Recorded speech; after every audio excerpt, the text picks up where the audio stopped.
ನಮಸ್ಕಾರ ಗೆಳೆಯರೇ, ಇಂದು ನಾವು ಅಂಟಾರ್ಟಿಕಾದ ಅತ್ಯಂತ ಚಾಲಾಕಿ ಹಕ್ಕಿ ಅಡೆಲಿ ಪೆಂಗ್ವಿನ್ ಬಗ್ಗೆ ತಿಳಿಯೋಣ.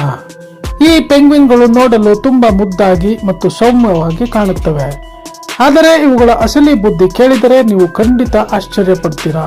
ಇವು ಅಂಟಾರ್ಟಿಕಾ ಖಂಡದ ಕರಾವಳಿ ಪ್ರದೇಶದಲ್ಲಿ ಮಾತ್ರ ಕಂಡುಬರುತ್ತವೆ. ಈ ಪೆಂಗ್ವಿನ್ಗಳಿಗೆ ಅಡೆಲಿ ಎಂಬ ಹೆಸರು ಹೇಗೆ ಬಂತು ಗೊತ್ತಾ? 1840ರಲ್ಲಿ ಫ್ರೆಂಚ್ ಅನ್ವೇಷಕ ಜೂಲ್ಸ್ ಡಾಮಾಂಟ್ ಎಂಬುವವರು ಇದನ್ನು ಪತ್ತೆ ಹಚ್ಚಿದರು. ಅವರು ತಮ್ಮ ಹೆಂಡತಿಯ ಹೆಸರಾದ ಅಡೆಲಿ ಎಂಬುದನ್ನು ಈ ಪೆಂಗ್ವಿನ್ಗಳಿಗೆ ಇಟ್ಟರು. ಇವುಗಳ ವಿಶೇಷತೆ ಎಂದರೆ ಇವುಗಳ ಕಣ್ಣಿನ ಸುತ್ತ ಇರುವ ಬಿಳಿ ಬಣ್ಣದ ವರ್ತುಲ. ಈ ಬಿಳಿ ವರ್ತುಲದಿಂದಾಗಿ ಇವು ಯಾವಾಗಲೂ ಆಶ್ಚರ್ಯದಿಂದ ನೋಡುತ್ತಿರುವಂತೆ ಕಾಣುತ್ತವೆ. ಅಡೆಲಿ ಪೆಂಗ್ವಿನ್ಗಳು ಮಧ್ಯಮ ಗಾತ್ರದ ಹಕ್ಕಿಗಳು. ಇವುಗಳ ಎತ್ತರ ಸುಮಾರು 46ರಿಂದ 71 ಸೆಂಟಿಮೀಟರ್ ಇರುತ್ತದೆ.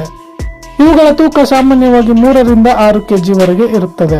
ಇವುಗಳ ಮೈಬಣ್ಣ ಕಪ್ಪು ಮತ್ತು ಬಿಳಿ ಮಿಶ್ರಿತವಾಗಿ ಸ್ಮಾರ್ಟ್ ಆಗಿ ಕಾಣುತ್ತದೆ. ಇವುಗಳ ಗೂಡು ಕಟ್ಟುವ ರೀತಿ ಜಗತ್ತಿನಲ್ಲೇ ವಿಭಿನ್ನವಾದುದು. ಮಂಜುಗಡ್ಡೆಯ ಮೇಲೆ ಗೂಡು ಕಟ್ಟಲು ಇವು ಮಣ್ಣನ್ನು ಬಳಸುವುದಿಲ್ಲ. ಬದಲಾಗಿ ಇವು ಸಣ್ಣ ಸಣ್ಣ ಕಲ್ಲುಗಳನ್ನು ಬಳಸಿ ಗೂಡು ಕಟ್ಟುತ್ತವೆ. ಅಂಟಾರ್ಟಿಕಾದ ಶೀತ ಪ್ರದೇಶದಲ್ಲಿ ಮೊಟ್ಟೆಗಳು ಮಂಜಿನಿಂದ ಒದ್ದೆಯಾಗಬಾರದು ಎಂಬುದು ಇವುಗಳ ಪ್ಲಾನ್. ಇಲ್ಲಿಂದಲೇ ಶುರುವಾಗುತ್ತೆ ಈ ಪೆಂಗ್ವಿನ್ಗಳ ಅಸಲಿ ಕ್ರಿಮಿನಲ್ ಬುದ್ಧಿ. ಕಲ್ಲುಗಳನ್ನು ಹುಡುಕುವುದು ತುಂಬಾ ಕಷ್ಟದ ಕೆಲಸ. ಅದಕ್ಕೆ ಕೆಲವು ಸೋಮಾರಿ ಪೆಂಗ್ವಿನ್ಗಳು ಕಲ್ಲುಗಳನ್ನು ಕಳ್ಳತನ ಮಾಡಲು ಶುರು ಮಾಡುತ್ತವೆ. ಪಕ್ಕದ ಪೆಂಗ್ವಿನ್ ಗಮನ ಬೇರೆ ಕಡೆ ಇದ್ದಾಗ ಮೆಲ್ಲಗೆ ಹೋಗಿ ಕಲ್ಲನ್ನು ಎತ್ತಿಕೊಂಡು ಬರುತ್ತವೆ. ಈ ಕಲ್ಲು ಕಳ್ಳತನದ ದೃಶ್ಯಗಳು ನೋಡಲು ತುಂಬಾ ತಮಾಷೆಯಾಗಿರುತ್ತವೆ. ಗಂಡು ಪೆಂಗ್ವಿನ್ಗಳು ತಮ್ಮ ಸಂಗಾತಿಯನ್ನು ಮೆಚ್ಚಿಸಲು ಅತ್ಯಂತ ಸುಂದರವಾದ ಕಲ್ಲನ್ನು ಹುಡುಕುತ್ತವೆ. ಇದು ಮನುಷ್ಯರು ಉಂಗುರ ಕೊಟ್ಟು ಪ್ರಪೋಸ್ ಮಾಡಿದ ಹಾಗೆಯೇ ಇರುತ್ತದೆ. ಹೆಣ್ಣು ಪೆಂಗ್ವಿನ್ ಆ ಕಲ್ಲನ್ನು ಒಪ್ಪಿಕೊಂಡರೆ ಮಾತ್ರ ಅವು ಜೊತೆಯಾಗಿ ಗೂಡು ಕಟ್ಟುತ್ತವೆ. ಇವು ತಮ್ಮ ಜೀವನದಲ್ಲಿ ಒಂದೇ ಸಂಗಾತಿಯ ಜೊತೆ ಇರಲು ಬಯಸುತ್ತವೆ. ಅಡೆಲಿ ಪೆಂಗ್ವಿನ್ಗಳು ಸಮುದ್ರದಲ್ಲಿ ಈಜುವುದರಲ್ಲಿ ಮಾಸ್ಟರ್ಗಳು. ಇವು ಗಂಟೆಗೆ ಸುಮಾರು 15 ಕಿಲೋಮೀಟರ್ ವೇಗದಲ್ಲಿ ಈಜಬಲ್ಲವು. ಇವುಗಳ ರೆಕ್ಕೆಗಳು ಹಾರಲು ಬರಲ್ಲ, ಆದರೆ ನೀರಿನಲ್ಲಿ ಹುಟ್ಟಿನಂತೆ ಕೆಲಸ ಮಾಡುತ್ತವೆ. ಇವು ಸುಮಾರು 175 ಮೀಟರ್ ಆಳದವರೆಗೆ ಡೈವ್ ಹೊಡೆಯಬಲ್ಲವು. ನೀರಿನಲ್ಲಿ ಇವುಗಳಿಗೆ ಕ್ರಿಲ್ ಎಂಬ ಸಣ್ಣ ಸೀಗಡಿಗಳೆಂದರೆ ತುಂಬಾ ಇಷ್ಟ.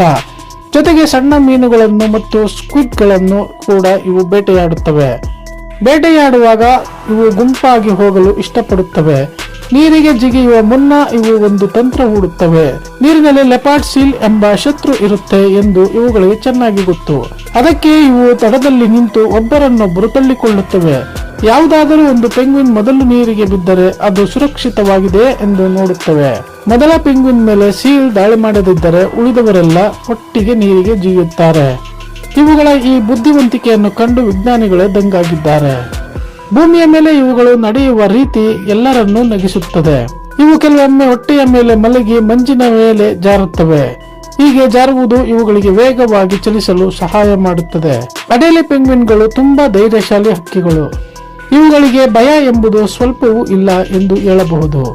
ತಮ್ಮ ಮರಿಗಳ ರಕ್ಷಣೆಗಾಗಿ ಇವು ಎಂತಹ ದೊಡ್ಡ ಪ್ರಾಣಿಯನ್ನು ಎದುರಿಸುತ್ತವೆ. ಇವುಗಳ ಜೀವನ ಚಕ್ರ ತುಂಬಾ ಶಿಸ್ತಿನಿಂದ ಕೂಡಿರುತ್ತದೆ. ವಸಂತ ಕಾಲದಲ್ಲಿ ಇವು ತಮ್ಮ ಸಂತಾನೋತ್ಪತ್ತಿ ಕೇಂದ್ರಗಳಿಗೆ ಮರಳುತ್ತವೆ. ಸಾವಿರಾರು ಪೆಂಗ್ವಿನ್ಗಳು ಒಂದೇ ಕಡೆ ಸೇರುವುದನ್ನು ಕಾಲೋನಿ ಎನ್ನಲಾಗುತ್ತದೆ. ಈ ಕಾಲೋನಿಗಳಲ್ಲಿ ವಿಪರೀತ ಗಲಾಟೆ ಮತ್ತು ಗದ್ದಲ ಇರುತ್ತದೆ. ಹೆಣ್ಣು ಪೆಂಗ್ವಿನ್ ಸಾಮಾನ್ಯವಾಗಿ 2 ಮೊಟ್ಟೆಗಳನ್ನು ಇಡುತ್ತದೆ. ಮೊಟ್ಟೆಗಳಿಗೆ ಕಾವು ಕೊಡುವ ಜವಾಬ್ದಾರಿಯನ್ನು ತಂದೆ ಮತ್ತು ತಾಯಿ ಇಬ್ಬರು ಹಂಚಿಕೊಳ್ಳುತ್ತಾರೆ. ತಾಯಿ ಆಹಾರ ಹುಡುಕಲು ಸಮುದ್ರಕ್ಕೆ ಹೋದಾಗ ತಂದೆ ಮೊಟ್ಟೆಯನ್ನು ಕಾಯುತ್ತದೆ.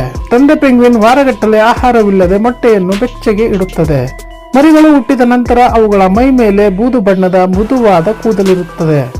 ಈ ಮರಿಗಳು ಚಳಿಯಿಂದ ರಕ್ಷಿಸಿಕೊಳ್ಳಲು ಒಂದಕ್ಕೊಂದು ಅಂಟಿಕೊಂಡು ನಿಲ್ಲುತ್ತವೆ. ಇದಕ್ಕೆ ಕ್ರೇಚ್ ಅಥವಾ ಪೆಂಗ್ವಿನ್ ಡೇ ಕೇರ್ ಎಂದು ಕರೆಯುತ್ತಾರೆ. ಅಡೆಲಿ ಪೆಂಗ್ವಿನ್ಗಳು ತಮ್ಮ ಮಾರ್ಗವನ್ನು ಕಂಡುಹಿಡಿಯಲು ಸೂರ್ಯನ ಸಹಾಯ ಪಡೆಯುತ್ತವೆ. ಇವುಗಳಿಗೆ ಜೈವಿಕ ಗಡಿಯಾರ ತುಂಬಾ ಚುರುಕಾಗಿರುತ್ತದೆ. ಇವು ಪ್ರತಿ ವರ್ಷ ಸಾವಿರಾರು ಮೈಲಿ ದೂರ ಪ್ರಯಾಣ ಮಾಡಿ ಒಂದೇ ಜಾಗಕ್ಕೆ ಮರಳುತ್ತವೆ. ಈ ಪೆಂಗ್ವಿನ್ಗಳು ತುಂಬಾ ಸಾಮಾಜಿಕ ಜೀವಿಗಳು. ಇವು ತಮ್ಮ ಗುಂಪಿನ ಸದಸ್ಯರೊಂದಿಗೆ ಸದಾ ಸಂಪರ್ಕದಲ್ಲಿರುತ್ತವೆ. ಇವು ಮಾಡುವ ಶಬ್ದಗಳು ಒಂದೊಂದು ಭಾವನೆಯನ್ನು ವ್ಯಕ್ತಪಡಿಸುತ್ತವೆ.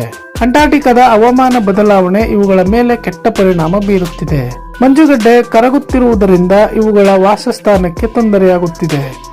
ಸಮುದ್ರದಲ್ಲಿ ಆಹಾರದ ಕೊರತೆಯು ಇವುಗಳನ್ನು ಕಾಡುತ್ತಿದೆ. ಆದರೂ ಇವುಗಳು ಕಠಿಣ ಪರಿಸ್ಥಿತಿಯಲ್ಲೂ ಬದುಕಲು ಕಲಿತಿವೆ. ಇವುಗಳ ಸರಾಸರಿ ಜೀವಿತಾವಧಿ ಸುಮಾರು 15ರಿಂದ 20 ವರ್ಷಗಳು.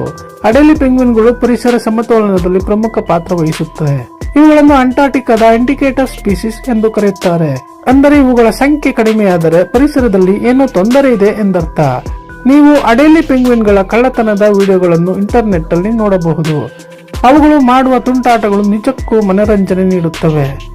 ಗೂಡು ಕಟ್ಟುವಾಗ ಒಂದು ಕಲ್ಲು ಕಳೆದು ಹೋದರೆ ಅವು ಪಡುವ ಆತಂಕ ವಿಚಿತ್ರವಾಗಿರುತ್ತದೆ. ಈ ಪೆಂಗ್ವಿನ್ಗಳ ಸಂವಹನ ಕಲೆ ತುಂಬಾ ಮುಂದುವರೆದಿದೆ. ಮರಿಗಳು ಹಸಿವಾದಾಗ ತಮ್ಮ ತಂದೆ ತಾಯಿಯನ್ನು ಗುರುತಿಸಿ ಶಬ್ದ ಮಾಡುತ್ತವೆ. ಇಷ್ಟು ದೊಡ್ಡ ಗುಂಪಿನಲ್ಲಿಯೂ ತಂದೆ ತಾಯಿ ತಮ್ಮ ಮರಿಯನ್ನು ಸರಿಯಾಗಿ ಗುರುತಿಸುತ್ತವೆ. ಅಡೇಲಿ ಪೆಂಗ್ವಿನ್ಗಳ ಈ ಜೀವನ ಶೈಲಿ ನಮಗೆ ಒಗಟ್ಟಿನಂತೆ ಪಾಠ ಕಲಿಸುತ್ತದೆ. ಇಂದಿನ ಈ ಮಾಹಿತಿ ನಿಮಗೆ ಇಷ್ಟವಾಗಿದೆ ಎಂದು ನಾವು ಭಾವಿಸುತ್ತೇವೆ. ಈ ಪೆಂಗ್ವಿನ್ಗಳ ಬಗ್ಗೆ ನಿಮಗೆ ಅತಿ ಹೆಚ್ಚು ಆಶ್ಚರ್ಯ ತಂದ ವಿಷಯ ಯಾವುದು? ಇಂತಹ ಮತ್ತಷ್ಟು ಕುತೂಹಲಕಾರಿ ವಿಷಯಗಳಿಗಾಗಿ ನಮ್ಮ ಚಾನಲ್ ಅನ್ನು ಸಬ್ಸ್ಕ್ರೈಬ್ ಮಾಡಿ. ಧನ್ಯವಾದಗಳು.